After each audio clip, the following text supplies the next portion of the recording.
Aleph was the eldest of the two heroes, and his history is far better known to me.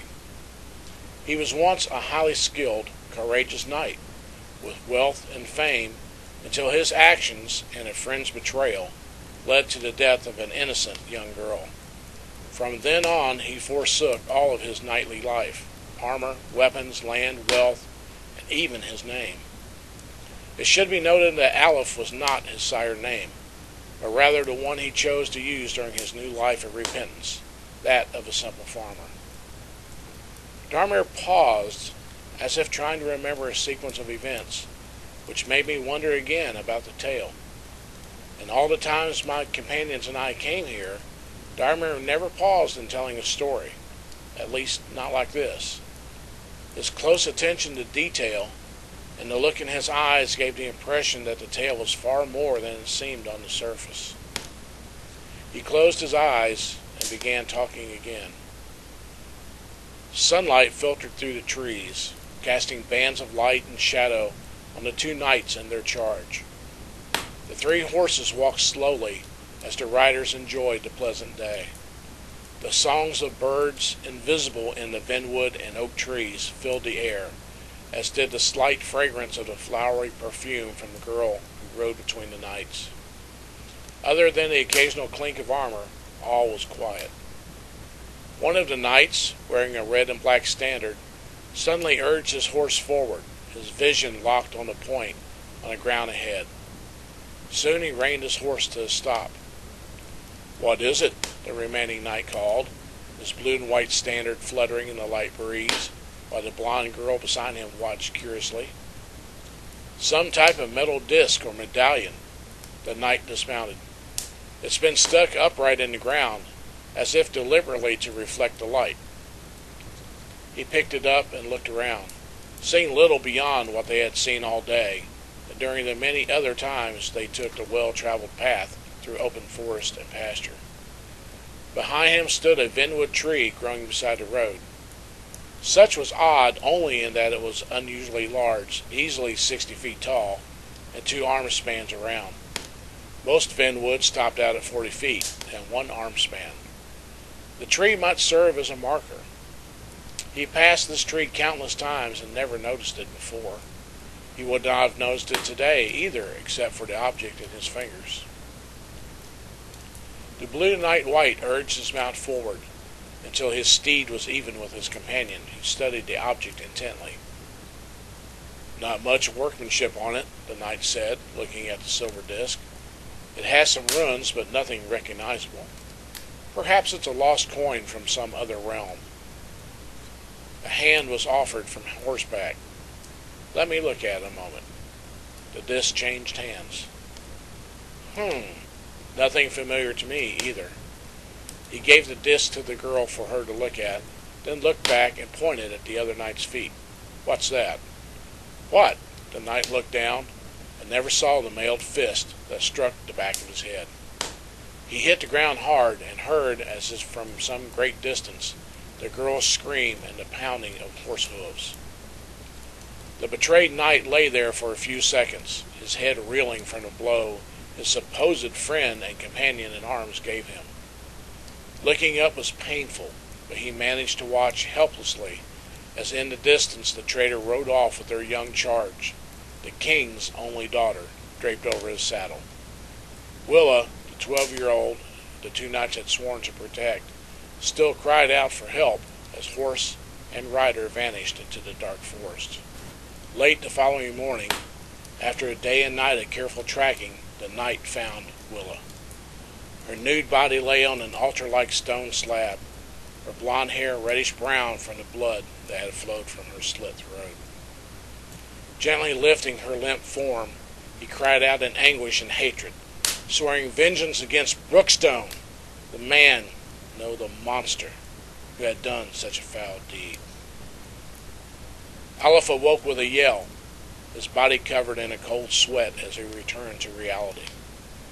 The events he just dreamed of took place years earlier, but the memories haunted him as though they happened the previous day.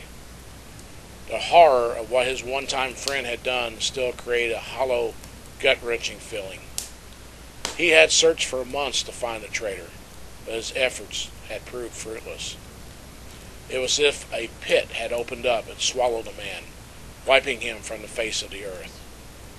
Although the king pardoned him, the knight turned away from his noble life and surrendered his titles, land, and his knightly arrogance. Starting anew, he began a life of repentance as a humble farmer. Later, he became a husband and father. Even so, the nightmares remained. Oria, his wife, never knew the cause of her husband's nightmares. He never told her, and she did not pry, though she did her best to ease his emotional wound with the tenderness and care that can only come from a woman's love. She first met Aleph when he came to the small town of Chantshire. Although he looked and acted as if he were an average laborer when he sought work at her father's small farm, her woman's intuition told her he was much more. She sensed hidden nobility in him, as if he had once been a great noble, but then reduced in prosperity and spirit. Owen, her father, nearly 62, was only too happy to allow the young man to work the land for room and board. They became close companions, perhaps because Owen had no one to share his time with except his only child, for his wife had died years earlier. With Oria being 17, Owen felt there were many things that were inappropriate to discuss with a woman and a daughter. Aleph worked slowly at first, though he was well muscled, as Oria could quite plainly see. He did not appear accustomed to farm work.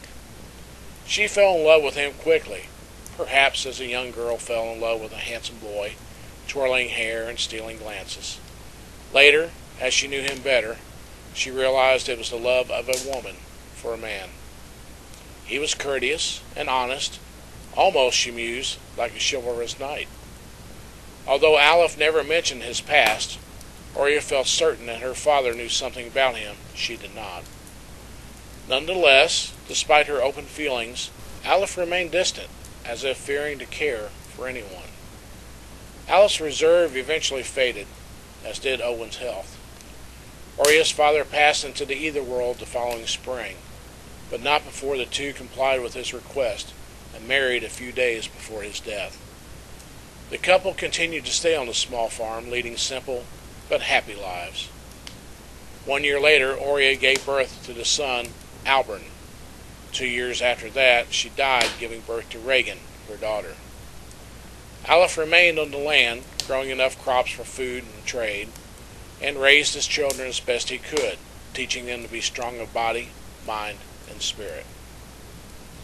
7 years after Oria passed into the Etherworld, 10 years after Aleph began his new life, the nightmares, which disappeared for years, suddenly returned. They were strong enough to wake him from a sound sleep. He walked into the fields and toiled until nearly collapsing from exhaustion in an effort to forget the mental pain through physical work. In his previous life, he would have charged into battle to clear and focus his thoughts, but now he was only a simple farmer.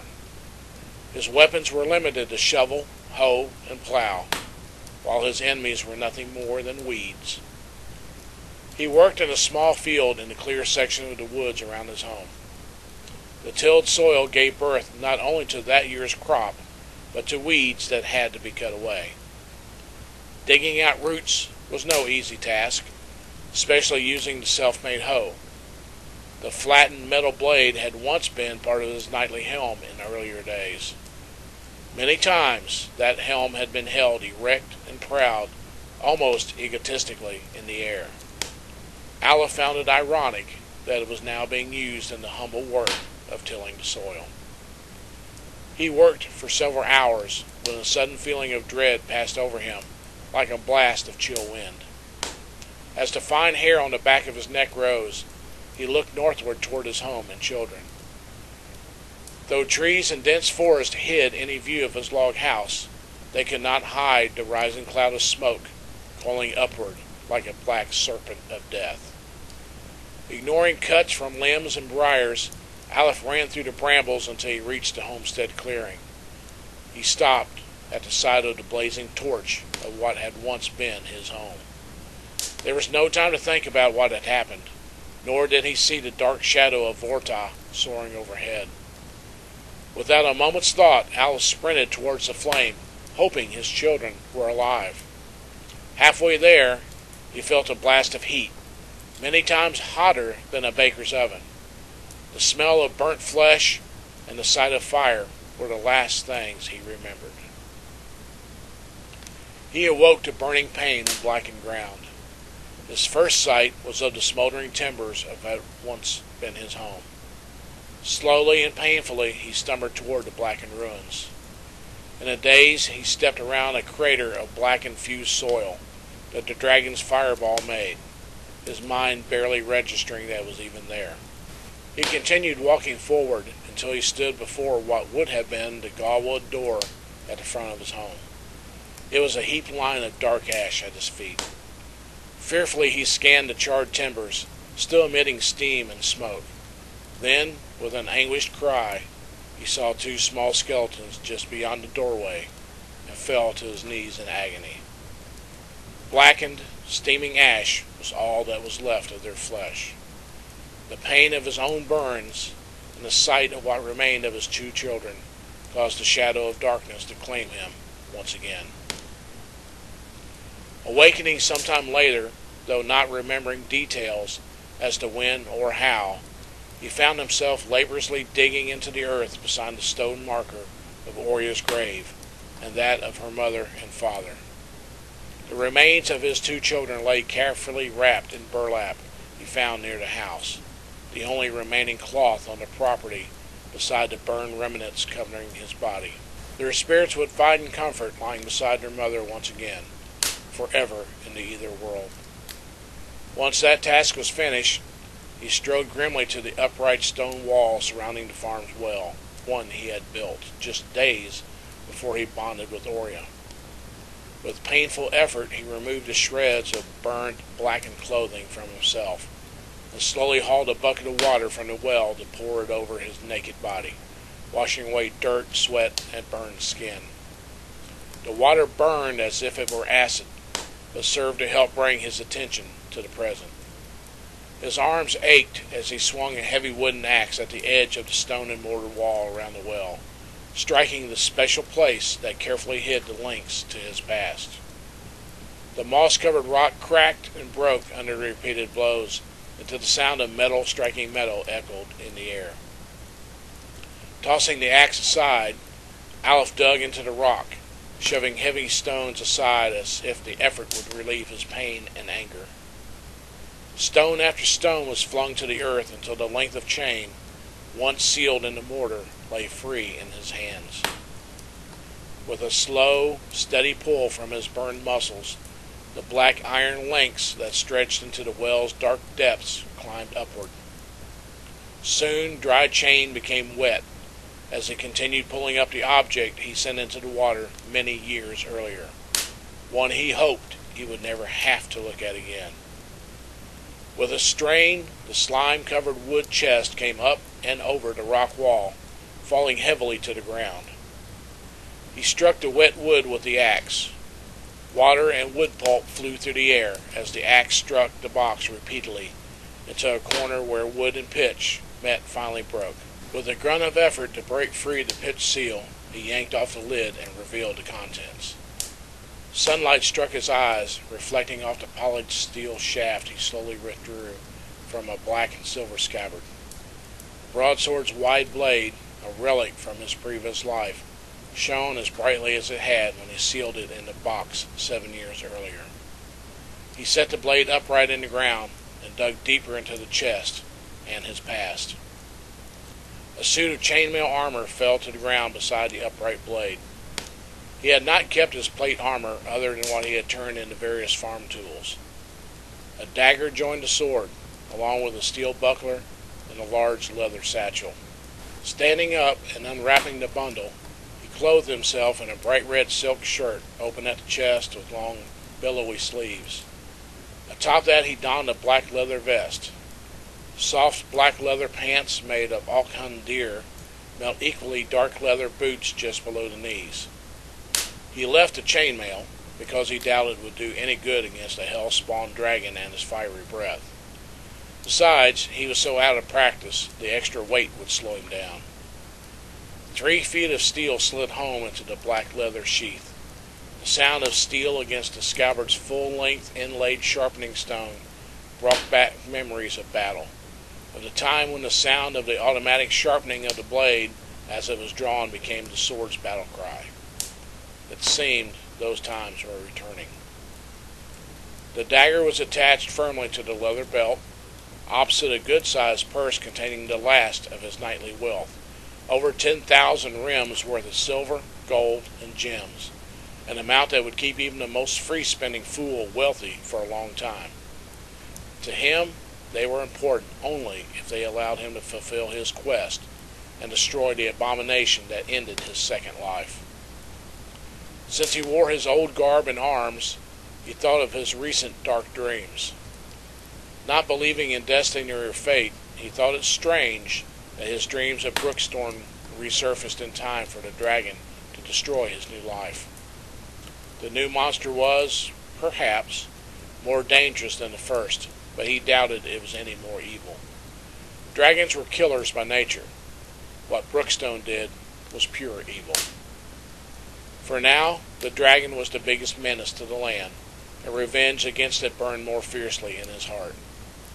If he survived the quest, he vowed it was past time to reclaim his revenge against the one who haunted his nights for over 7 years.